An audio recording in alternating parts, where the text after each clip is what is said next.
who really takes on opportunities, especially when it feels right. And this moment is right for me. Kung na-feel ko na tamang panahon para sa akin, gagawin ko. And thanks to Miss Anna, thanks to the Miss Universe Philippines organization, and of course, the Miss Universe organization for opening it to all women, including us mothers. Kaya, hindi na ako nagdalawang isip. Sabi ko, yes, gawin na natin to dahil kailan pa ba ako magkakaroon ng ganitong classic opportunity ulit? Siyempre, depende na yun sa fans. I feel like I leave it to them to decide what kind of, or what they want to call the walk, because Tornado Walk came from them. So I think they just have to wait and see what I'm going to do, and if I tell you, it won't be a surprise anymore. Thank you so much. To be honest, I am still the Winwin that you know who is competitive. I am still the woman who loves performing on stage. And if I tell you what's going to be the difference, syempre the secret will be out there. But here's one thing that I want to assure you.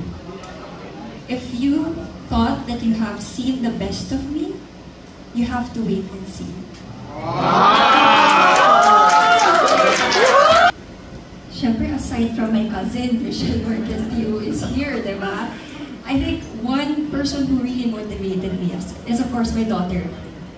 Because every time I see her, I see so much possibilities, I see so much positivity in life that everything can happen. And I want my daughter to see me as she grows up as someone who never gave up on a dream. And that's why, again, when this opportunity came, I grabbed it. And that's why I know that I'm going to do my best every step of the way. Wow. And finally, because of my experience, for me, this is not a competition. This is a sisterhood. So I'm very, very excited to meet every girl who is part of Miss Universe Philippines, to actually learn from them, because it doesn't mean that I've been in the pageant industry for 10 years. It doesn't mean that I've already won an international crown, that I know everything. I'm excited to learn from them. I'm excited to hear their stories and to actually apply it to myself as well. So good luck to them, and I hope that we have a bond that will last forever as well. Wow, ready na yung win. Ay, Thank you. Thank you po. Hi, Win. Congratulations being a part ng MU Philippines Manila. Yung tanong ko lang, Win, did you imagine yourself na makakabalik ka pa sa pageant after mong maging mother? When I decided to become a mother po kasi, sabi ko, baka hindi na ako makasali. I've always had that thought, sali pa kaya ako ulit? Ever since 2015. Pero parang hindi siya dumarating. I wasn't 110% lagi. So hindi ko siya natutuloy. So I said, I think I'll do the ultimate dream already of mine to become a mother and have my own family. So akala ko hindi na po. But the following year, I gave birth. Miss Universe organization opened its doors to all women, to mothers like me as well. And I took it as a sign na baka, sabi ni Lord, gawin mo muna yung pinakagusto mong bagay para maging buo ka. Tapos ibibigyan kita ng door, ng opportunity para magawa mo yung talagang gusto mo pang gawin. Kaya ito po ako ngayon, isang mommy, isang nanay, na lalaban sa Miss Universe Philippines.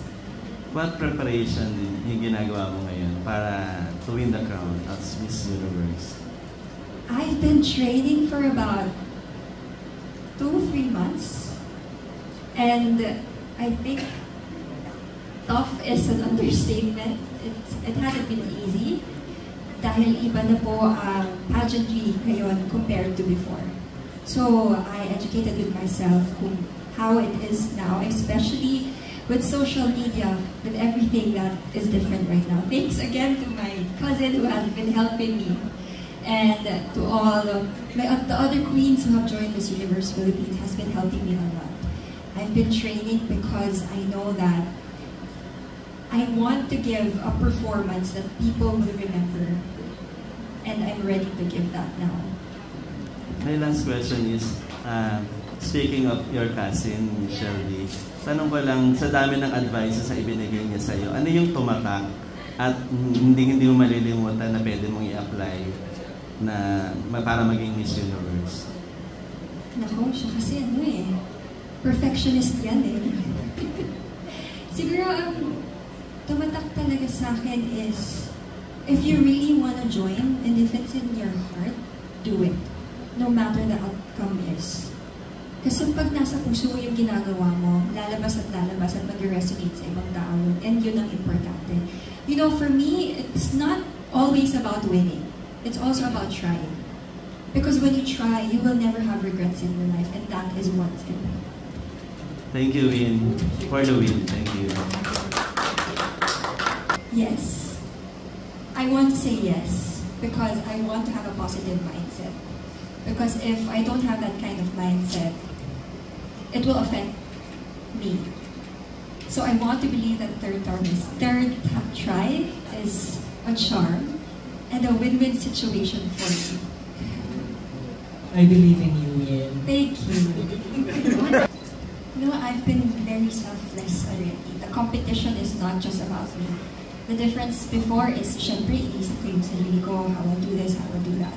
Now, it's not just about me, it's about my daughter, it's about my family. It's about the advocacy that I want people to see. And motherhood is tough, as I said.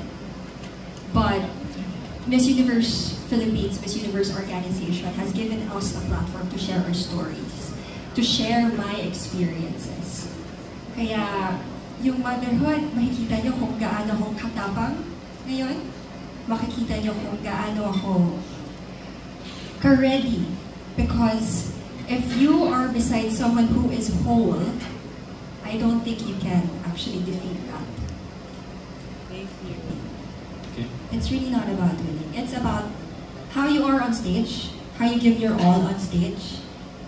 We can never please everyone. You can never be promised of everything. But one thing that you can do is if you give your 110% on stage, that for you is already a win. And I think that's what others should think, that again, winning is not everything, trying is more important. Because if you do not try and you fear failure more,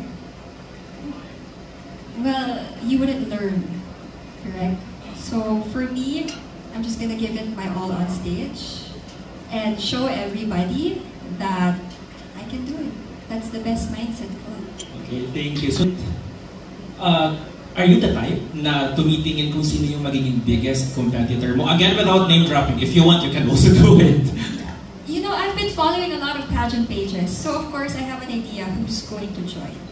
But I don't really dwell on who is going to join. I see their faces, I know they're going to join, but I'm not the type to stalk their pages or what they're going to do. Because I also have my own strategies and I want to focus on that. I don't need to focus on other girls' strategies.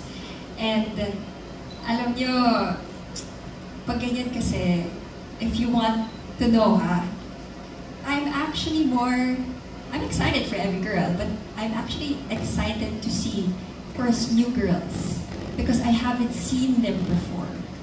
So, yun yung mga inaabangan ko, yung mga bagong candidates. Kasi hindi mo alam kung paano sila gaganap. So, I'm excited to see them once I meet them. Kasi dun ko sila ma-observe. I wouldn't observe them now. I want to see them firsthand. Of course! Grabe yung Latina Slayer. Alam niyo hanggang ngayon, hindi ko pa rin siya. I don't know if I should be called a Latina Slayer, but thank you to all the fans who believe that I am. When I competed in a different pageant, for the first time that no other Filipina did pa, I just gave my all in. I just wanted to be Miss Philippines. I just wanted to give the best for my country. And I think nakita lang nila kung anong ginawa ko doon. And I'm very grateful for them.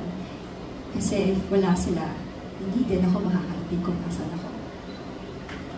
Siyempre, it's an Asian country. It's very near to, here in the Philippines. Buong Pilipinas ata pwedeng pumunta doon pag may ilalaban tayo, correct?